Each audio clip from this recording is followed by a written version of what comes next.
So who are you?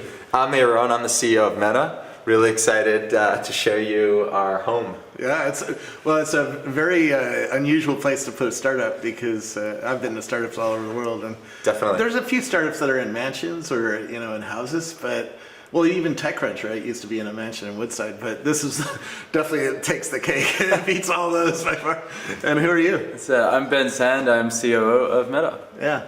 And so Meta, some people have seen the glasses online. I saw a couple pairs, but what is it that you guys are doing? What are you trying to do? We're building a two-part system, or we built a two-part system, a 3D input and a 3D output.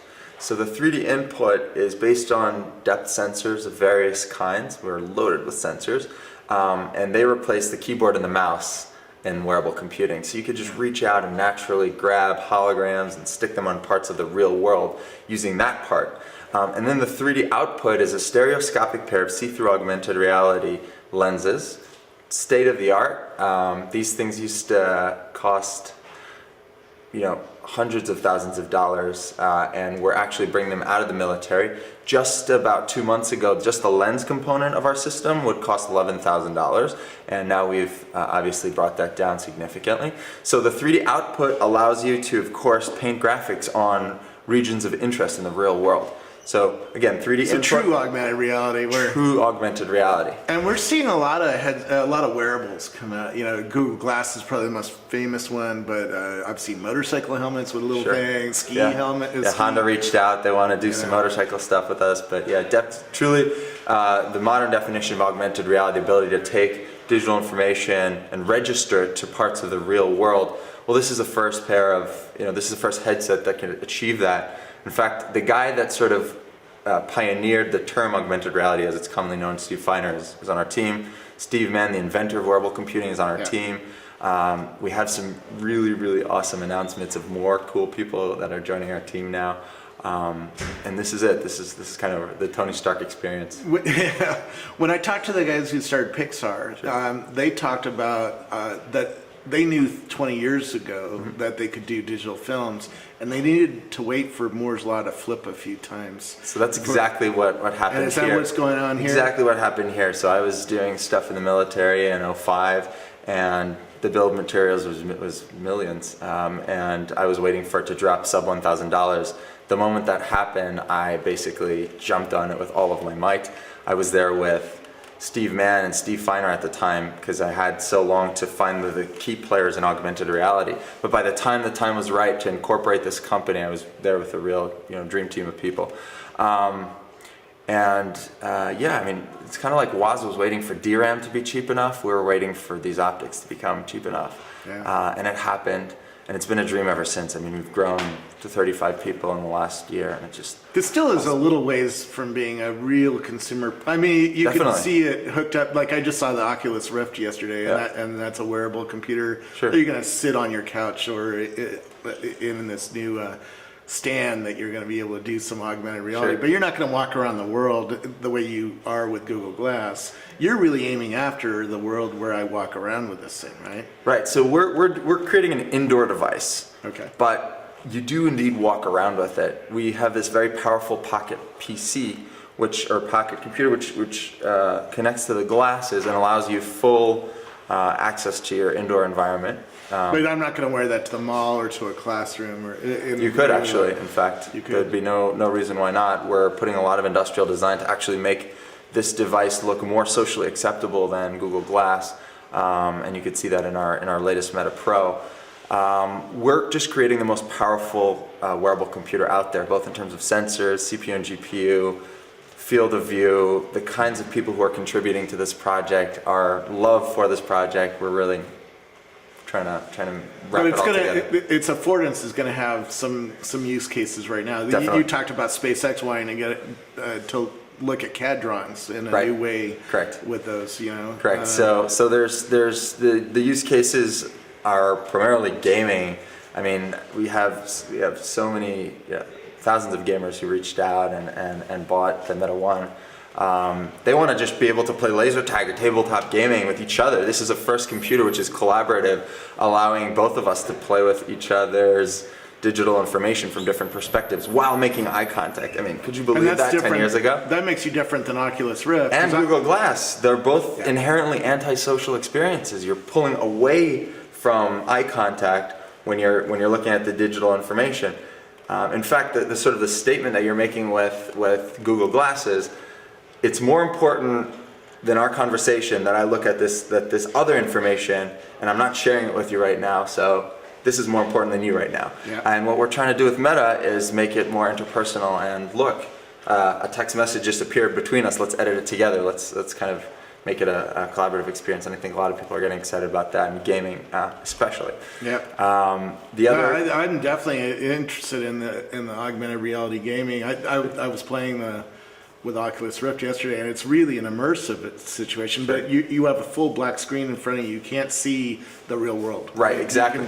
You can only see the virtual world. You're going to let me look through the virtual world to the real world. Right? That is exactly the innovation here. Okay. And Let's go play. Let's go play, yeah. And talk about some of the sensors and things that enable this new world to be built, I guess. Definitely. The way I see it is there's going to be three primary heads-up successful streams in the next 10 years. The first is the Matrix machine, which is my name for Oculus, where you put this big thing on your head and you teleport to an alternate reality where simulation and stimulation are king, and it's awesome. And it's a great experience, and it's going to be the primary way we consume movies in this new, brave new world. And I believe they will be very successful. The next is, of course, Google Glass. Google Glass is what I call the notification machine. Yeah. Low CPU, low GPU, small screen in the corner of your eye. Tells you kind of pop-up information about your environment. And Oakley's using those in ski goggles, which makes a lot of sense. You might not want an augmented reality experience while you're skiing bumps. Definitely, exactly. On a ski slope, right? And I think that's... But you do want to see at the end of the slope, hey, how fast was I going, or what was my hang time? Where on the mountain am I? Which run should I go next? Right. And I think that falls under the category of the notification machine, of those low CPU, low GPU solutions. And Google is king of information, and I think with these kinds of use cases, which can be sort of abstracted into the idea of where my next meeting is, how I get there, and when the next train there is. That's basically what Google Glass allows me to explore. Yeah. They're always going to be the winners of information consumption, and I think that Google Glass is definitely going to be successful as that second category, the notification machine. And I know the Google guys. Google is an intent satisfaction machine. It's really what I call it, right? So they want to study your intent. They want to know when you are walking down the cookie aisle in a grocery store, so they can shine some cookie ads. So that's something that's really important distinction between Meta and the Google Glass. Yeah. We're actually, my background is neuroscience. I'm in this game to reduce cognitive load and make sure that this brave new world happens in a way that's healthy for the brain and for the body.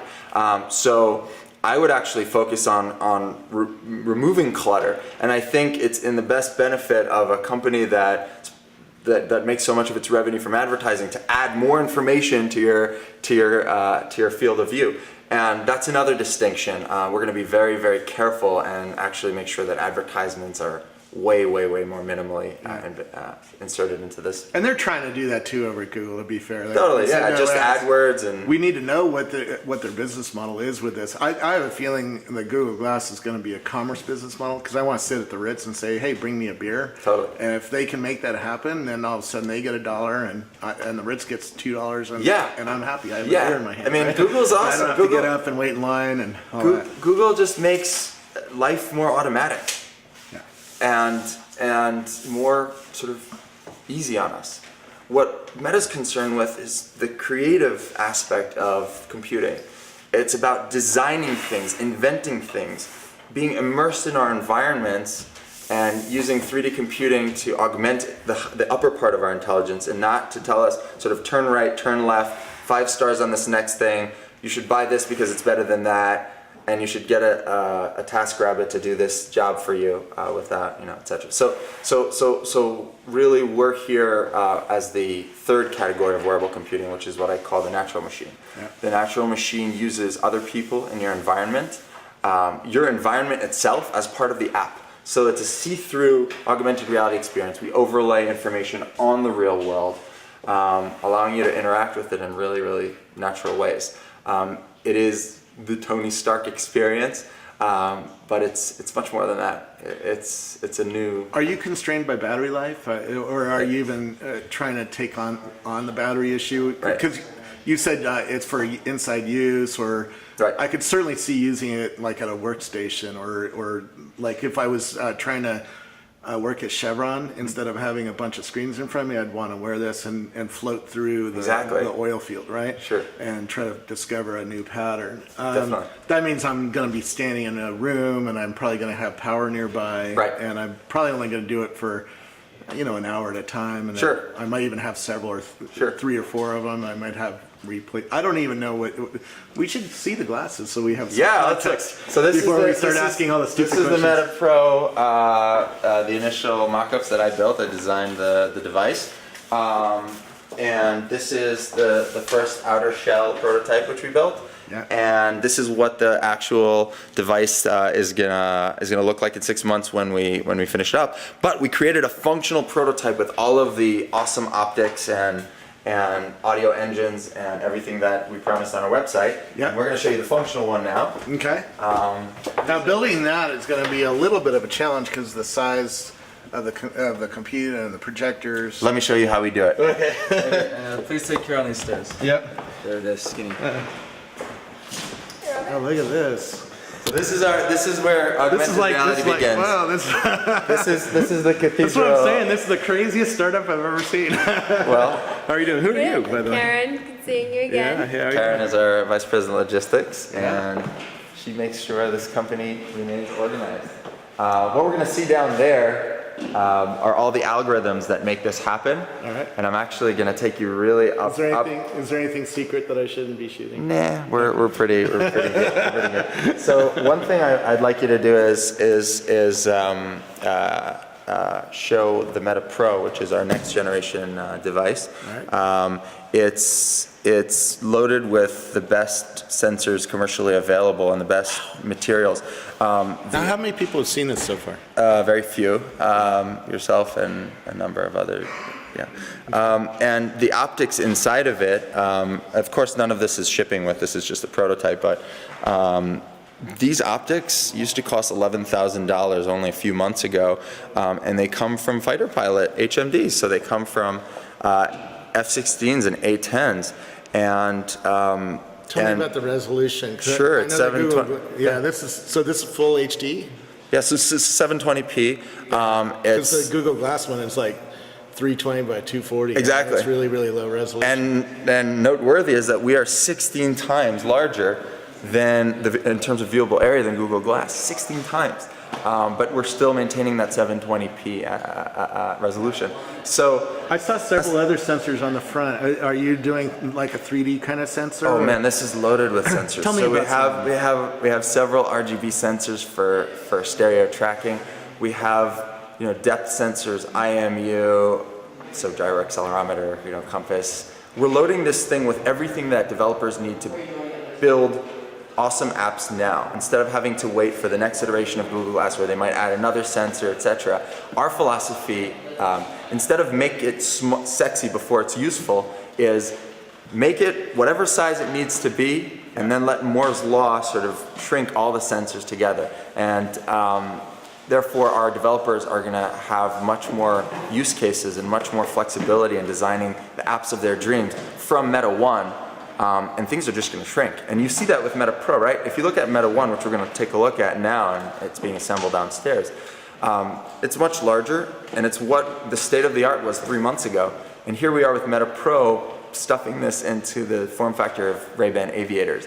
That to me means now's the time in history to be doing this. Yeah. It's clear, if you've been around Silicon Valley for a while, you realize when you can see exponential decreases in size or costs, Right. or exponential rises in users, Definitely. you can build businesses, right? Right. And things get. I remember seeing the first Wi-Fi prototypes, and it was bigger than that, right? Awesome. And so now it's a Wi-Fi chip is only a tiny piece on a little chip that's the size of your Right. finger, right? Right.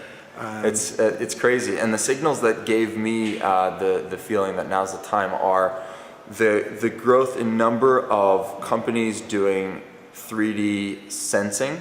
Okay, so primarily in the infrared side of things.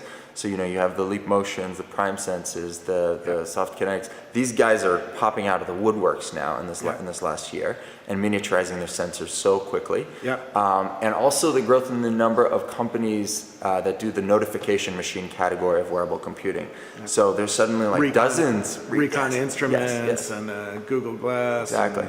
On and on. And so what we wanted to do is we wanted to build the first natural machine, which, as you remember, the natural machine allows us to look at graphics in front of us, stick it on parts of the real world, make eye contact, grab it with the things that have evolved to manipulate our environment, and just naturally interact with it. This is really hard to show on the internet, isn't it? I get 720p flat video, and I can't show you what it looks like through the glass. So that's why I want you to put it on and feel it. But first, let us go down, and I want to show you the let's do this bottom up. Let me show you the algorithms that make this possible, and then we'll show you this. Great. Sound good? Yep. Let's do it. Let's go. Careful on these things.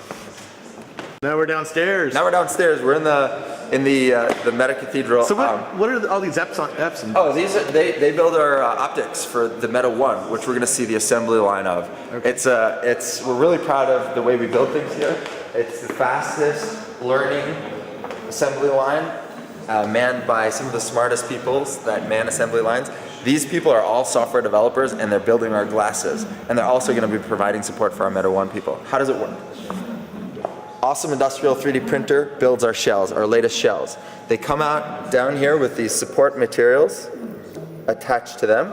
So you can see over here, these support materials are dissipated inside baths of chemicals, and you get the actual assembly parts for the Meta 1 device, right? Yeah. We connect them together. Let me take you through the sections. So this is kind of an area where we do initial integration of our components, and you see how it looks with the Epson optics in the case of Meta 1 integrated in the outer shell. We do some initial testing, and then we continue on assembly. Side note, this is our computer vision team, and we have pioneered some of the first surface tracking algorithms that are going to enable this entire revolution to happen. It's my belief that... So when you say surface tracking, your system looks at like the floor? The various surfaces in your environment, and can superimpose graphics on top of them. Okay. It's my firm belief, and Ray, our CTO, who's been doing work with Steve Mann for the last 10 years, that the reason AR, or as we call it, augmented reality, so the ability to diminish reality or mediate it as well, hasn't picked up, is because it requires a calibration time to augment your reality. You either have to pick up your iPad, scan your environment, and put a point cloud on it, taking a few seconds, and then you could put a Gmail tab on one wall, a Facebook tab on the other wall, etc., etc. Or you have to, even worse, you have to go and print a augmented reality fiducial marker from a printer, stick it on parts of the real world, and then you could only, attach stuff to that printed out piece of paper. That's the state of the art before Meta. Yeah. And we've seen that at the Lego store, right? When you go to the Lego store and you pull a box off the shelf and you hold it in front of the camera, all those have been memorized, pre-registered, right? So they work fast, but somebody took a picture of that Lego box and it registered. Exactly. Probably about 50 pictures of that Lego box, and then ran them through algorithms and everything. So it's a very time-consuming process. And what you can see here that Enter Meta. Enter Meta, real-time surface tracking of surfaces in your environment, and you see that square over there with the normal appearing on any surface in real time, requiring no calibration mode, and you see the actual algorithms happening here behind the scenes.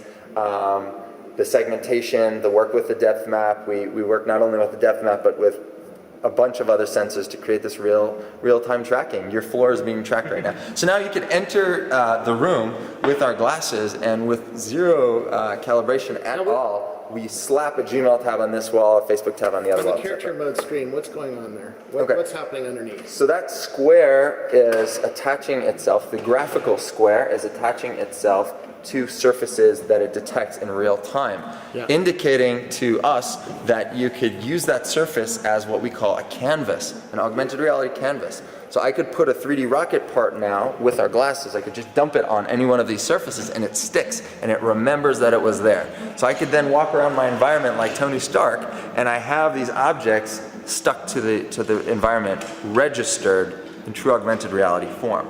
And that's the kicker. No calibration time, augment your reality. Let me take you to the next step. Hand track. So we have sort of pioneered the idea that hand tracking can happen from any original position. So you have companies like Leap Motion and a number of other companies working on hand tracking, but they all have a sort of a position that you need to enter from in order to track you, and the location of the Leap Motion has to be below the hand as it enters, etc., etc. But for wearable computing applications, you need to be able to come into the frame from any direction. So I'm coming into the frame from this direction, from the position of the camera or whatever, and it needs to track my hands in real time. So this is what we're doing here. Now, you guys are math geniuses. 'Cause I used to work at a video capture card company, and we did something a little bit like early versions of that to try to figure out what's going on in the image to be able to do compression. Definitely. That took a shitload of math and a lot of algorithms. What's the code base like for this thing? So Ray, our CTO, is going to tell you about our code base. Well, the major difference between us and other companies is we're using 3D sensors. So that allows us to actually look into the structure of the scene.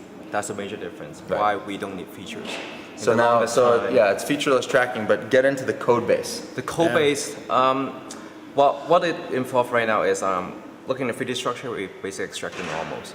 So the idea is like look at surfaces that are actually perpendicular to the world. I mean, now I have a gyroscope and accelerometers. I know where my gravity is. So my code base was looking into any surface normal that's pointing, let's say up, for example. Right. So that's like one of the basic idea, how we can use 3D sensors. And of course, it's much longer for a deep process, but this is the fundamental basic building block. Let me just start. I worked at Microsoft for a couple of years, and my brother-in-law worked at Apple, and now my best friend worked on the iPhone team. And they talk a lot about, I saw some of the Skunkworks labs that they had, and this feels like one of those Skunkworks labs, right? You get 10 or 20 smart people trying to do something new that the world hasn't seen yet, right? And I assume there's others that we just don't know about, right? I'm sure Apple has a lab like this. There's a difference there's a difference between us and other labs. And like I know that. Microsoft has 2,000 R&D guys at research. Huge building. The difference is we're do or die with this project. We're growing. We're one of the fastest growing startups in the Valley right now, and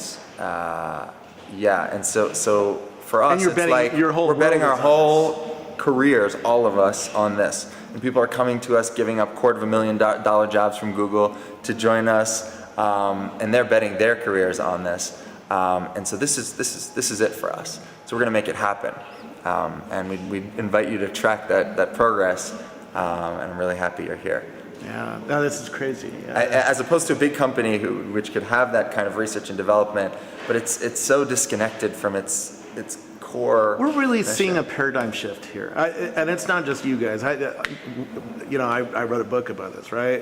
Age of context, wearables, sensors, big data, cloud computing, add on social and location data, because our world is being mapped at a richer and richer state every day. Absolutely. Right? My friend and I, we'd walk around Half Moon Bay and say, the internet looks at the world as a crude world right now. It might have a point of data here, a point of data there, a point of data there. And in 20 years, it shall be looked at as meshes, as 3D meshes. And so you guys are really at the cusp of a new paradigm shift. Woz was at the paradigm shift of integrated circuits, right? Right. He walked me around the Computer History Museum and showed me his childhood, and this computer was great, but it didn't do that much. And every year he lived, it got sharp, it got better and better, and then all of a sudden, boom. Woz was our third customer for our first device. Yeah, and of course he was. I mean, he put on these glasses, the Meta Pro glasses, and he was just so excited. Yeah. We're honored. Yeah. All right. Thank you. So I talked Woz out of 40 grand for my journalism department. Okay. He is always at the beginning of. Except for 4.2 million people. It's been around. So you can see this is a very prototypey, early. This was the earliest Meta 1 that we prototyped, and he's just wearing it for fun. But we have the sort of the more advanced shells, and then those that have higher end materials. But yeah, that's one of our historical references. How much cash do you need to build a company like this and really stay alive long enough for the total prototypiness of it to go away? Not so much, but we're raising. raising. My mom ain't gonna wear that, or my wife ain't gonna wear that, right? Well, that's what the Meta Pro is here Right. for, right? That's why we made it based on aviators in terms of shape, dimensions, Yeah. whatever. Not that much, but we're raising really fast. Yeah. You guys went through Y Combinator. Yeah, we did. I forgot about that. Yeah, this isn't the usual Y Combinator No. hologram kind of company, right? No, but he was just pumped about just all the implications of this, and we were the first AR or. Yeah. He's really doing, Estimos is headquartered right near my studio in Geekdom, San Francisco. That was in the last Y Combinator class. He's really trying to see some of these cooler companies coming along that are pushing paradigm shifts and really not just doing it yet another copy of Instagram, right? Yeah, that's really that's what drew us about YC, especially Peachy. The guy sees a few steps ahead. And it was such a verification for us and for all of our team members that we were accepted into that program. But it also lowers the amount of money needed to operate a company, because YC has a company for every one of your needs. We're bringing in a lot of people from all over the world for this project, and visas are expensive. There's a YC company that takes care of that for you. There's this like real feeling of brotherhood with all of these geniuses that have succeeded in other areas, and they help us overcome all the problems that they had to face. So I think it really is an amazing experience. What is actually going on the screen? What languages is he using? What tools is he using? Tell me a little bit about what. Yeah, tell me about because I'm not a programmer, so I'm seeing a different guy's world than I usually see, right? So what we'll do is I'll demonstrate it while you guys talk about the exact code. So behind the scene, the engine is based on C++ because we need lots of performance. On the interface side, we have Unity 3D, which allows developers like gamers to create nice, good-looking graphics in a very short amount of time. Right. The innovation of Meta is to take away the need for a PhD in computer vision and graphics, which was last year the only way you could build an AR app. With 1 year of Java development, correlating to C# and Unity tightly, you could do anything really with Meta, and that is another reason paradigm shift in my mind. So So keep going, Ray. Yeah. So as it suggests, we're trying to lower the threshold for implementing any augmented reality applications. And that's why we do these two fundamental pieces, the hand tracking and surface tracking. And you can have interaction like you look in the table, touch it. That's very, very difficult to do, even for a PhD. And Right, but that's from a why low we- level, C++ code that's aggregating all of our sensor fusion into this place, piping it up via DLLs to Unity. And the C++ is where all the art happens, and where I can't go into much depth. Obviously, we use natural feature tracking, but we also pioneered some really, really cool depth-only surface tracking. But at Microsoft, the kernel team was the big brains, right? And I'm sensing that from both of you guys, right? Computer vision part here. So Yeah. like Ray was saying, we want anyone to be able to create an augmented reality app, and right now there's 2 million developers on Unity 3D. Yeah. So if they can just drag and drop a 3D object, and those 3D objects happen to match up to something in the real world, they're not just a virtual game object, then they can just proceed without any new training at all. And these hardcore math guys are here making that all possible. That's How defensible is this? Because we were talking about this off camera. My friend Andy, who worked on the iPhone team, says the Pioneer gets a lot of arrows, right? Sure. Because you guys have to cut through the bush and figure out a new way to build a new platform, basically. And somebody like sitting at Google can get your product and copy you and come out very, very quickly. I mean, Android came out very, very quickly after the iPhone, right? Sure. So this is why this computer vision team is working so hard around the clock. This is why our company is growing so fast. Is that paradigm shifts like this always come from an energetic team that works the hours that we work. You'll see black circles under everyone's eyes here, and I'm proud of that. And you might not see that in larger companies.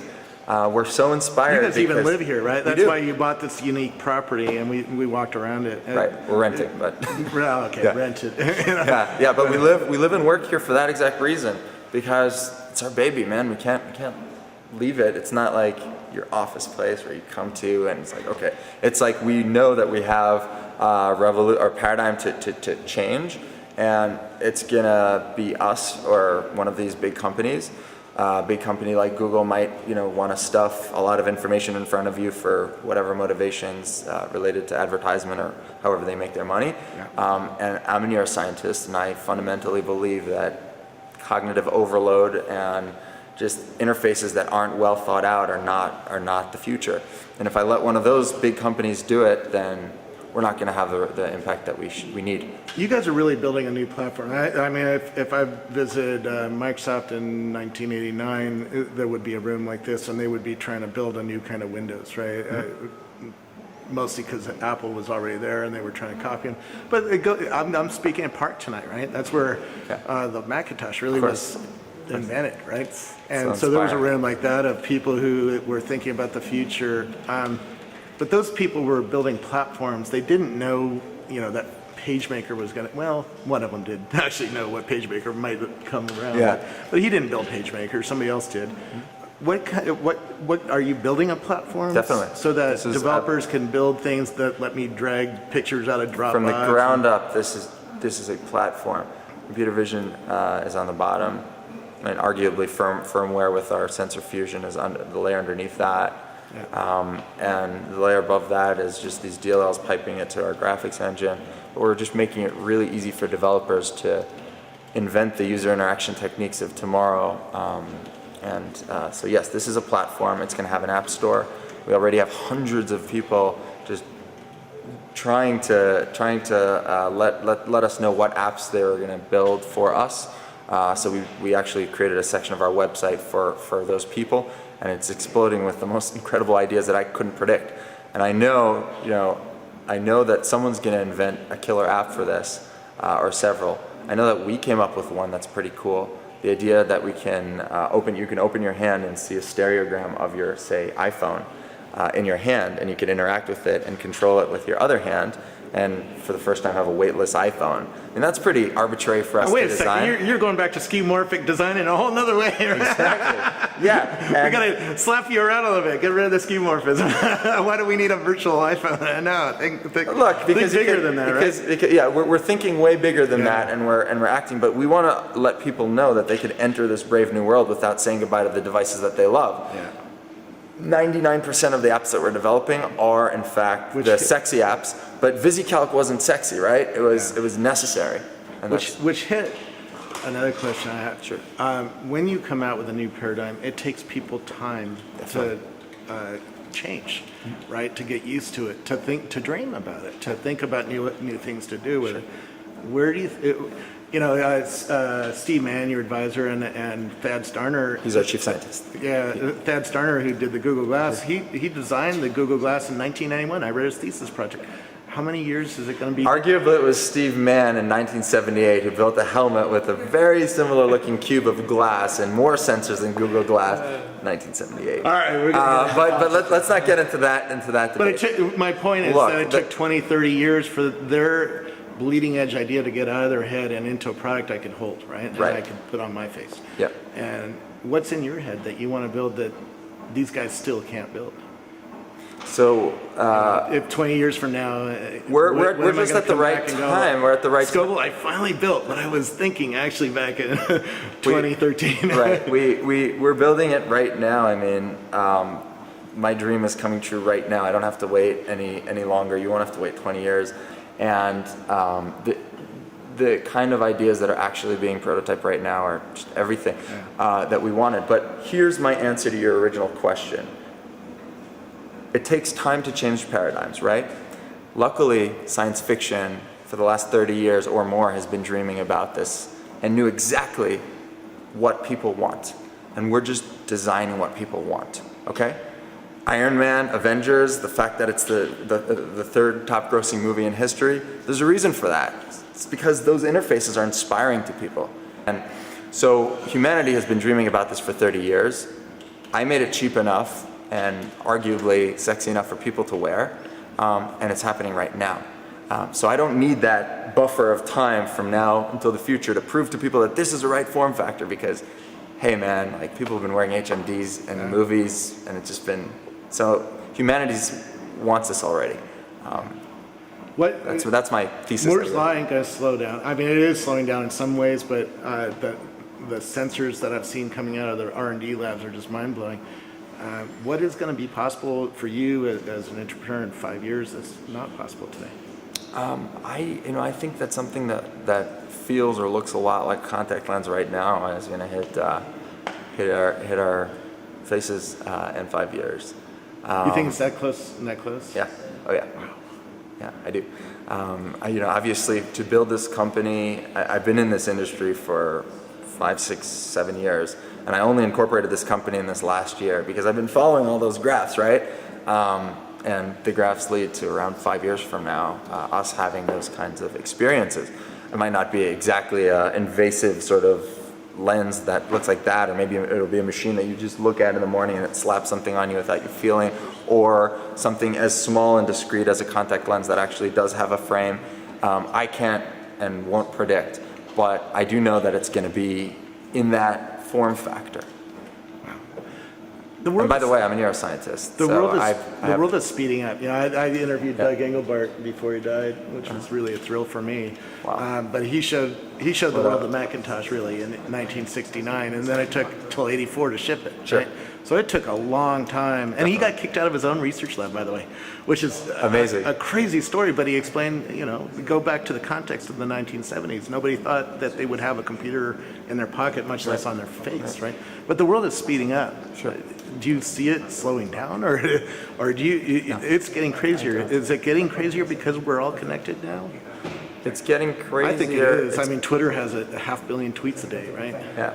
I mean, the area of craziness that I love about this connection between man and machine is that I'm a neuroscientist, and a third of your brain area is devoted to three-dimensional processing of visual information, and this device that you're seeing behind you is the first thing that allows you to, this device right here is the first thing that allows you to experience computation in a fully 3D way.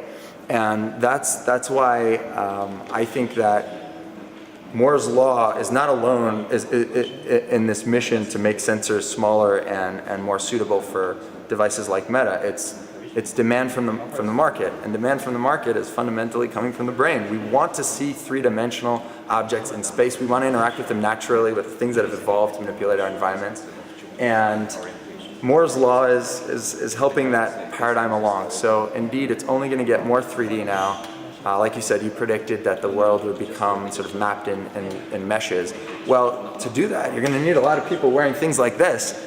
And I think that's the fundamental stepping stone for us. I dream the same dreams. I hope your dreams come true. Thank you. And I hope you become a billionaire. I appreciate that. I appreciate that. That's a secondary you succeeded concern. at bringing in this all from your screens to my eyes, right? Yeah, And that's totally. a lot of work still ahead.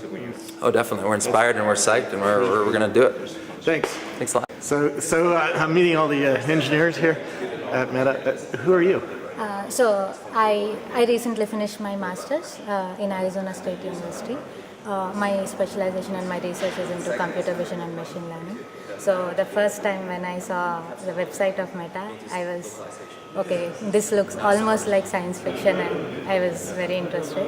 Yeah. So I got in contact with them. I worked with them for a few weeks, and I intuitively knew, okay, I want to work here. So. Where did you get interested in computer vision? I mean, that's not something that most people go to school and go, I want to be somebody to build computer vision systems. Okay, basically I'm from electrical background, but then in my first semester I wanted to try something different. So I took a course on statistical learning and pattern recognition from then is where I got interested into that field. So I went and contacted the prof, and then I started working with him on his research projects. Yeah. So I tried several research projects, and from then on, I was very interested in this field. So the system you're building grabs my hand very, very quickly and doesn't need a lot of reference points, and it builds a skeleton onto it. Why are you able to do that so fast when other people have to see reference points and things like that?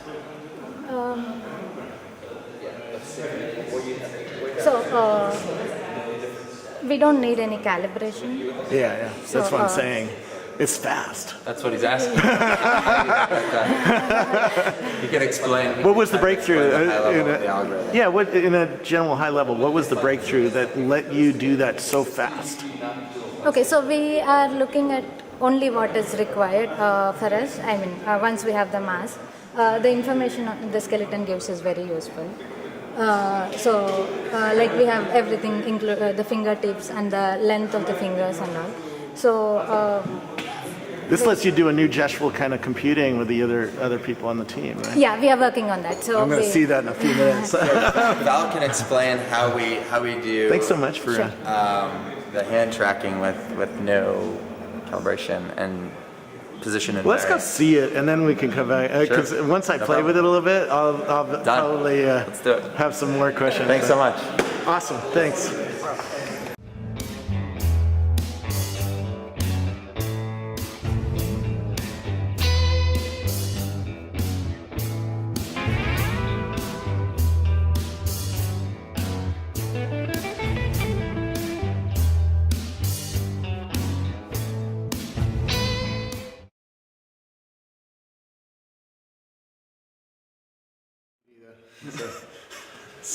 So who are you? I'm Meron. I'm the CEO of Meta. Really excited to show you our home. Yeah, it's a very unusual place to put a startup because I've been to startups all over the world, and Definitely. there's a few startups that are in mansions or in houses, but well, even TechCrunch, right, used to be in a mansion in Woodside, but this is definitely, it takes the cake. It beats all those by far. And who are you? So I'm Ben Sand, I'm COO of Meta. Yeah. And so Meta, some people have seen the glasses online. I saw a couple pairs, but what is it that you guys are doing? What are you trying to do? So we're building a two-part system, or we built a two-part system, a 3D input and a 3D output. So the 3D input is based on depth sensors of various kinds. We're loaded with sensors, and they replace the keyboard and the mouse in wearable computing. So you could just reach out and naturally grab holograms and stick them on parts of the real world in terms of sensors, CPU and GPU, field of view, the kinds of people who are contributing to this project, our love for this project. We're really trying to wrap But it all together. its affordance is going to have some use cases right now. Definitely. You talked about SpaceX wanting to get it to look at CAD drawings in a Right. new way. Correct. With those, Correct. So there's the use cases are primarily gaming. I mean, we have so many thousands of gamers who reached out and bought the Meta One. They want to just be able to play laser tag or tabletop gaming with each other. This is a first computer which is collaborative, allowing both of us to play with each other's digital information from different perspectives while making eye contact. I mean, could you And believe that's that 10 different. years ago? That makes you different than Oculus Rift. And 'cause Google Glass, they're both inherently antisocial experiences. You're pulling away from eye contact when you're looking at the digital information. In fact, the sort of the statement that you're making with Google Glass is, it's more important. Steve Feiner is on our team. Steve Mann, the inventor of wearable computing, is on our team. We have some really awesome announcements of more cool people that are joining our team now. And this is it. This is kind of the Tony Stark experience. When I talked to the guys who started Pixar, they talked about that they knew 20 years ago that they could do digital films, and they needed to wait for Moore's Law to flip a few times. So that's exactly what happened And is that here. what's going on here? Exactly what happened here. So I was doing stuff in the military in 2005, and the bill of materials was millions, and I was waiting for it to drop sub $1,000. The moment that happened, I basically jumped on it with all of my might. I was there with Steve Mann and Steve Feiner at the time, because I had so long to find the key players in augmented reality. But by the time was right to incorporate this company, I was there with a real dream team of people. Yeah, I mean, it's kind of like Woz was waiting for DRAM to be cheap enough. We were waiting for these optics to become cheap enough. Using that part. And then the 3D output is a stereoscopic pair of see-through augmented reality lenses. State of the art. These things used to cost, hundreds of thousands of dollars, and we're actually bringing them out of the military. Just about 2 months ago, just the lens component of our system would cost $11,000, and now we've obviously brought that down significantly. So the 3D output allows you to, of course, paint graphics on regions of interest in the real world. So again, 3D So input, true augmented reality. true augmented reality. And we're seeing a lot of wearables come out. Google Glass is probably the most famous one, but I've seen motorcycle helmets with little things, ski helmet. Yeah, Honda reached out. They want to do some motorcycle stuff with us, but yeah, truly, the modern definition of augmented reality, the ability to take digital information and register it to parts of the real world. Well, this is the first this is the first headset that can achieve that. In fact, the guy that sort of pioneered the term augmented reality, as it's commonly known, and it happened, and it's been a dream ever since. I mean, we've grown to 35 people in the last year, and it just... This still is a little ways from being a real consumer. I mean, you can see it hooked up. Like I just saw the Oculus Rift yesterday, and that's a wearable computer. Sure. You're going to sit on your couch or in this new stand that you're going to be able to do some augmented reality. Sure. But you're not going to walk around the world the way you are with Google Glass. You're really aiming after the world where I walk around with this thing, right? Right. So we're creating an indoor device. Okay. But you do indeed walk around with it. We have this very powerful pocket PC, or pocket computer, which connects to the glasses and allows you full access to your indoor environment. But I'm not going to wear that to the mall or to a classroom. You could actually, in fact. You could. There'd be no reason why not. We're putting a lot of industrial design to actually make this device look more socially acceptable than Google Glass, and you could see that in our latest Meta Pro. We're just creating the most powerful wearable computer out there.